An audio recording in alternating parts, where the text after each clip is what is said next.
What's up, everyone? Welcome to the very first installment of this YouTube series on my journey to 1220 ELO on chess.com in rapid time control.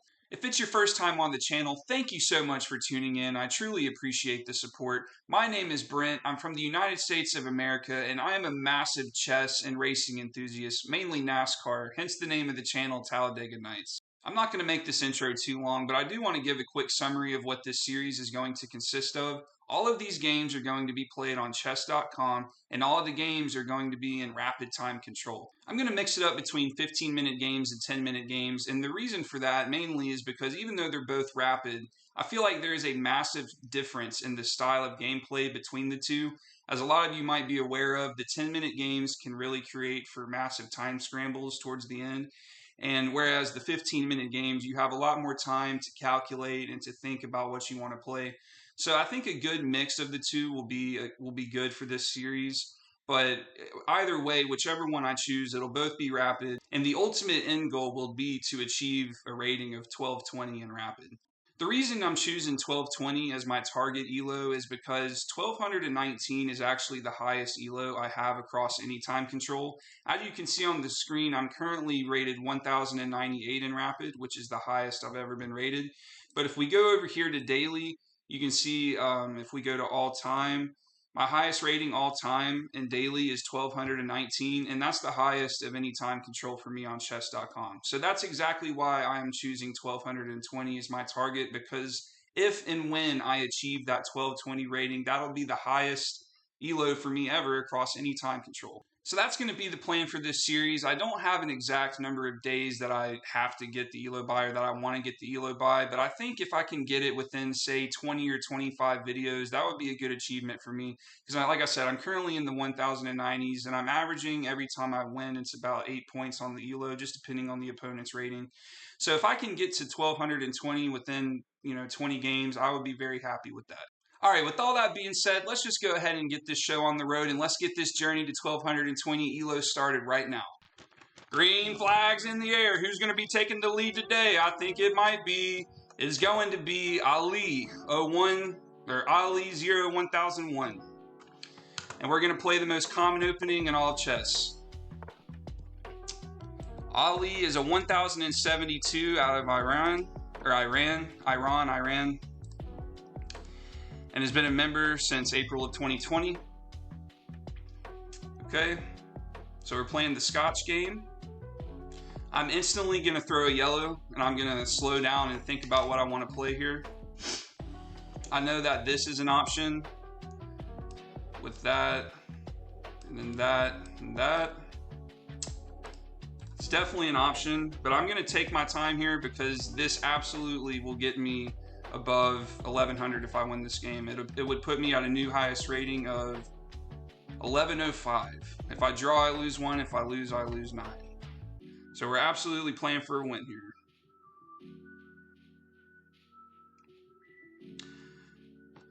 I'm thinking about just going ahead and pushing the D pawn, even though that blocks in this bishop, because I really don't want to do that trade. I really don't. So let's go ahead and push up on this D pawn.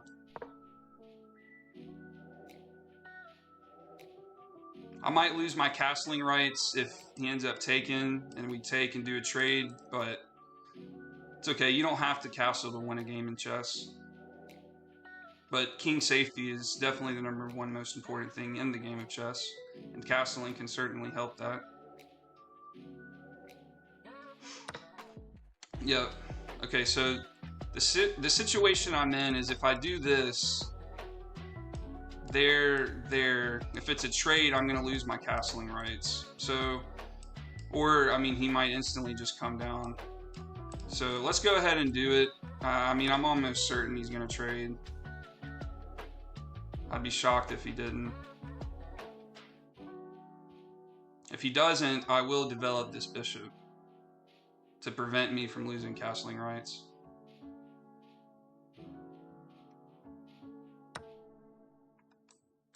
I have a feeling he's going to do the trade. Yeah. So I won't be able to castle this game, but hey, it's not the worst thing in the world. Okay, so he's instantly threatening this pawn. could block with this. I would be double stacking pawns, which really isn't the greatest thing in the world. I can't defend this way because it just gets taken, and then you're also double stacking over here. So, truthfully, the only other way to defend it would be to slide the king back. So, do I want to slide the king? Actually, I could just straight up push. I could technically do like a king's gambit here. I could. Let's actually try that. I actually kind of like that idea. Let's try that. Might come with a check. Which, if that's the case, I can just block with the bishop or the knight.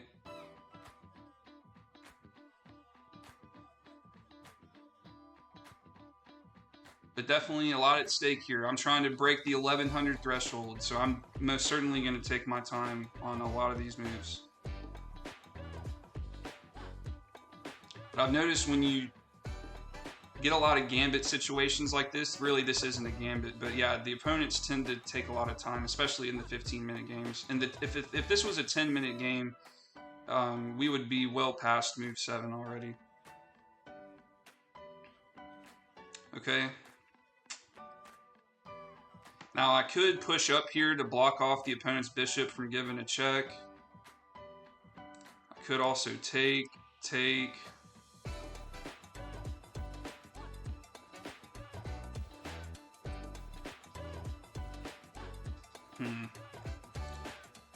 I don't think taking's the right move.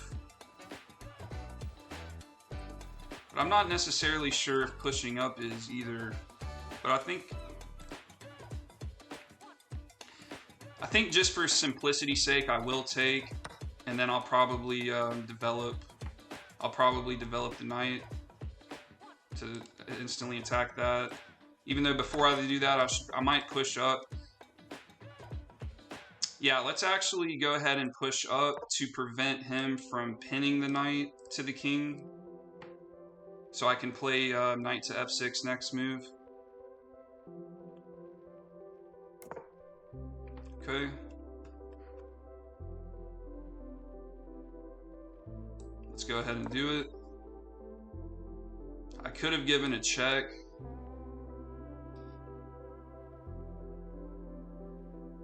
Might not be a terrible idea. I might play that next move.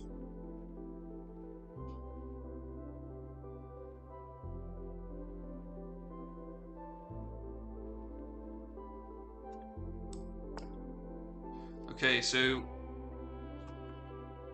I gotta check this through, because is this really just a free pawn? I mean, what happens? I feel like I should give that check first. Let's give that check first. And then let me slow down and calculate what all can happen here if I take this free pawn. Because at the moment, it just looks like a free pawn. What can happen here? It can't get bounced by a pawn because there's nothing over here.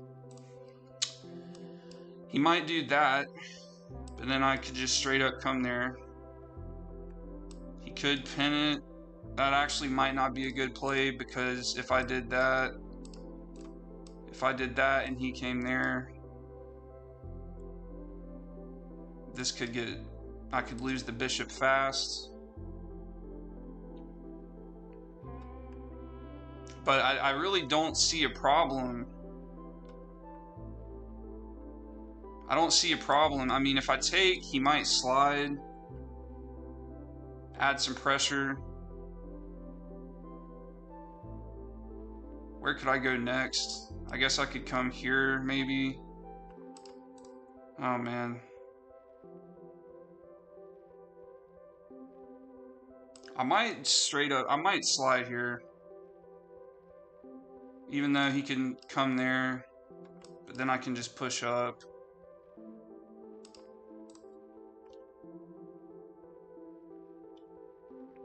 For the time, okay, I'm not gonna take the pawn just yet, because I think it could lead to some potential weaknesses later on down the game.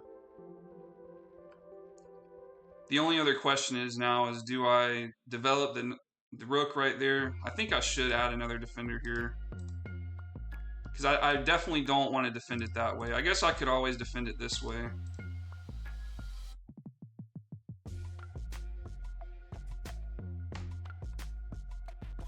Maybe this is actually a good move to fianchetto the bishop.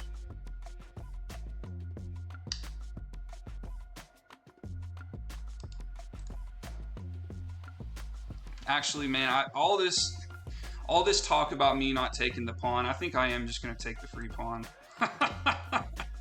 After all that, I'm just going to end up taking it. Something I noticed now, the rook technically could come there. But let's see what the opponent plays.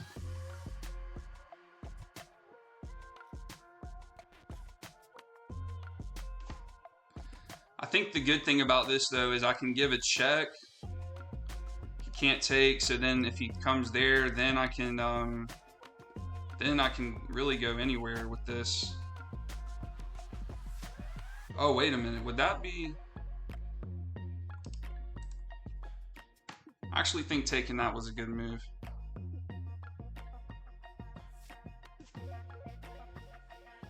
If he does move the rook there, he's going to lose the rook.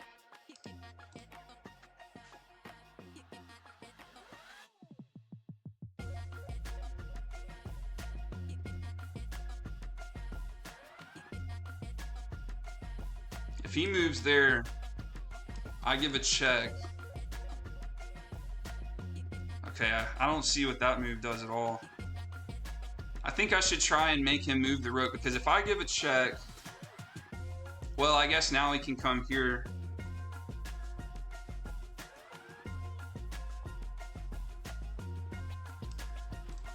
Do I bring the bishop here? I think I should. Yeah, let's do that. He's gonna move the rook somewhere. I'm hoping he does it there.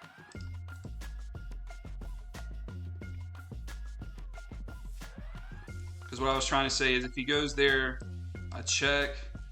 Now that the bishop's blocking this, the king would have to come there. I give a discovered check, and then I win the rook.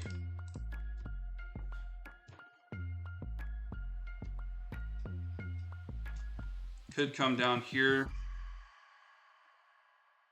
I hope he doesn't do that.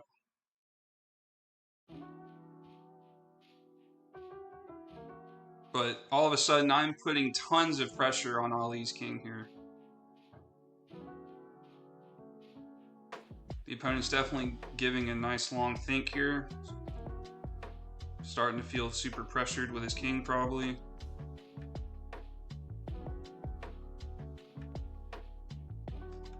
I mean, could give a check, but then I would just slide.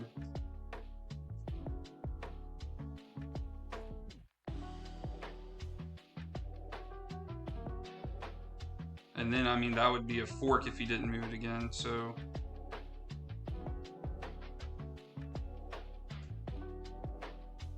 Definitely a pivotal moment here in this game on move 13.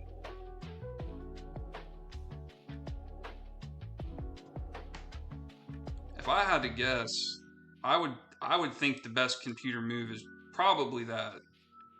But then he has to move it again, because it'll instantly get forked if nothing is done about it. So, I mean, I guess technically, well, no, yeah, he wouldn't be able to go there because I'm looking at it. So, can't go there. I don't think...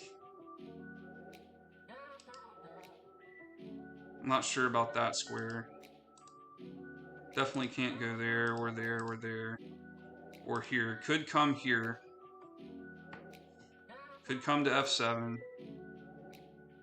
I really think it's either going to be f7 or a check on d1. I mean, those got to be the two best moves, right? Unless there's some other counterattack I'm not seeing. But yeah, I mean, definitely a long think here. Long think. Yeah, okay. Yeah, it's check on d1. Yep. All right.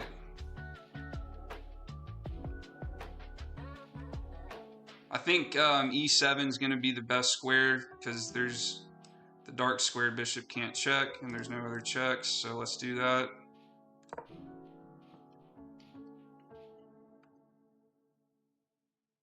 But now he has to move the rook again.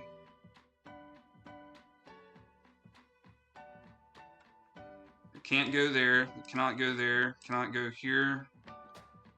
I guess it could come here, but then I'd bounce it right out. Can't go there or there or there. Okay, so am I winning this rook here? Is this the only safe square for his rook?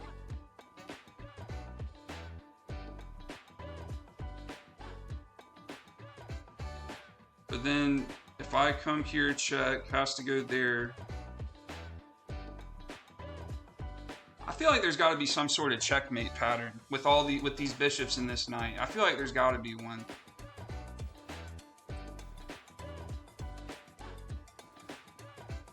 But I don't see another move other than d5 for the rook.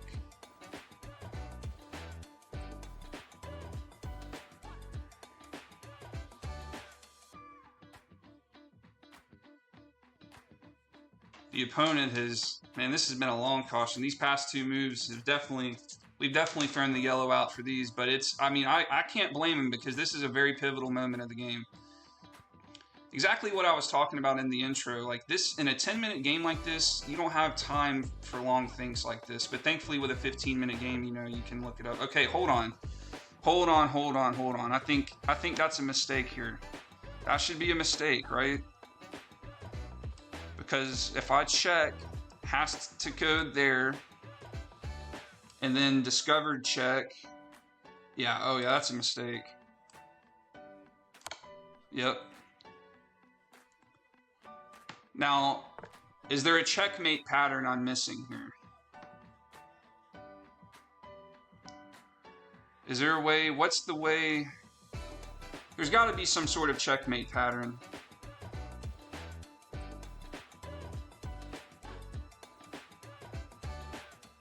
But I don't want to spend too much time because I know I'm at least winning a rook here.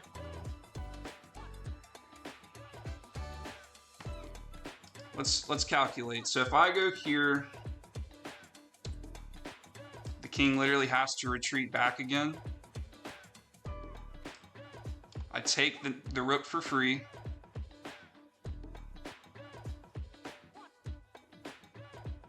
Actually, wait, hold on now. Wait a minute. No. If I go there, he could block with his bishop. I actually didn't realize that. And then if I take, I mean, I still win the rook, but I lose this bishop.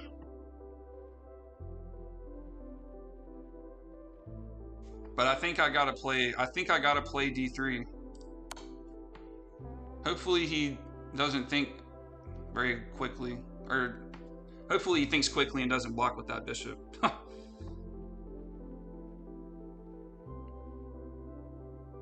But either way, I mean, worst case scenario, it looks like I'm winning a rook for a bishop, so.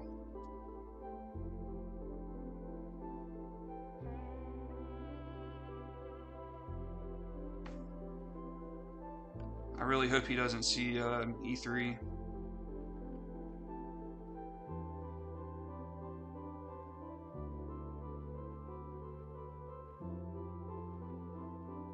Because if I were to take, he comes here. Okay, I guess that was another option. Yeah, I didn't contemplate that option. I should probably just take, right? Because this rook's pinned. Right? The rook still can't move. And I'm not losing the knight. So yeah, I think that's actually the play. Yep. That should be the play.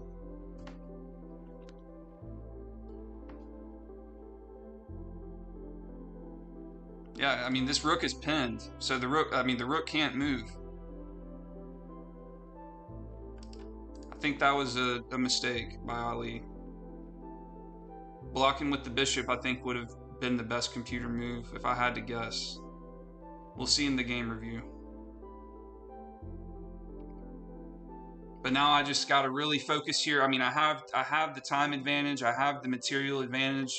So if I just play smooth and sound here, this should be my game to win. And I should definitely achieve an 1100 elo, which I'm excited about. But again, let's not let's make sure to take our time here.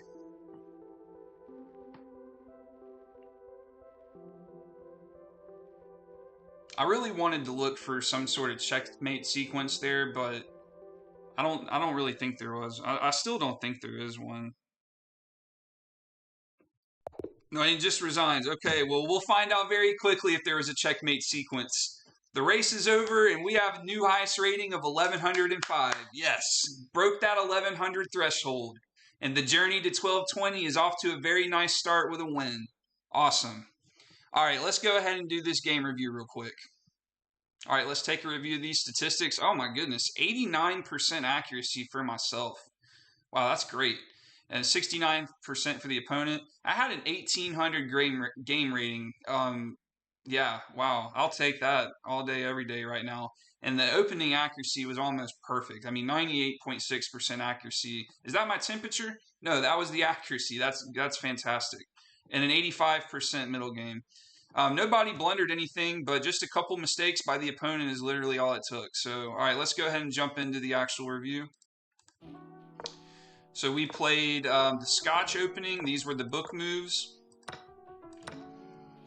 Okay, everything's good here. So even though I lost my castling rights, it's still only a plus 0.35 advantage for white here. And okay, so the delayed King's Gambit, if you will, that was a pretty good move. Or no, I'm sorry, yeah. Okay, never mind. Yeah. No, that would actually be the Queen's Gambit. I'm sorry. Yeah, because it's from the black side. Yeah, so this is like the delayed Queen's Gambit. Right, or maybe I'm mixing up. I don't know. Either way, either way, it was a good move. And yeah, somewhere along. Okay, yeah. So that was the first inaccuracy. I have the advantage now. Giving a check was best. Okay, yeah, but taking that pawn was the best move. I looked at all the other possibilities. I was really worried about either this or this, but that didn't happen. And yeah, that's a huge mistake. And the eval bar is minus 3.4. That's a great move. Yeah, so, okay, hold on. So the computer move was actually there. That was actually the best computer move. I'm not exactly sure why about that. Let's show the follow-up. I don't know. It's not going to show it, actually. Maybe if I do it here. Yeah. Okay, so it was going to be a big trade down. That's what that would have accomplished. Yeah, I still would have been winning, but it would have been a lot better than what ended up happening. Even though that's an inaccuracy, it wanted me to slide to c8, but I mean, that kind of just... I thought that would like pin that rook in, but yeah, that's a big inaccuracy for him to come back. And d5 was the best move. That would have been the best move. That's best. Okay, hold on. So there was something better. There was something better. We definitely got to show that follow-up. Come in there.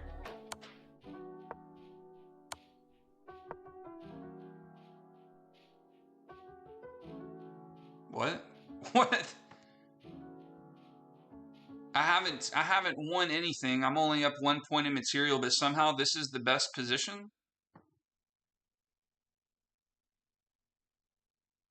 And there's no more follow-up after.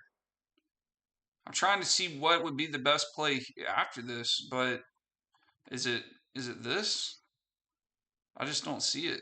That's interesting. Somebody leave in the comments, please, what would be the best follow-up after this sequence here? Because I'm only up 1 point in material, but there's got to be some sort of breakthrough somewhere I'm just not seeing. But either way, that's not what happened. I played that, and yeah, that's a huge mistake. -7. Yeah, the best move was to block with the bishop instead. Yep.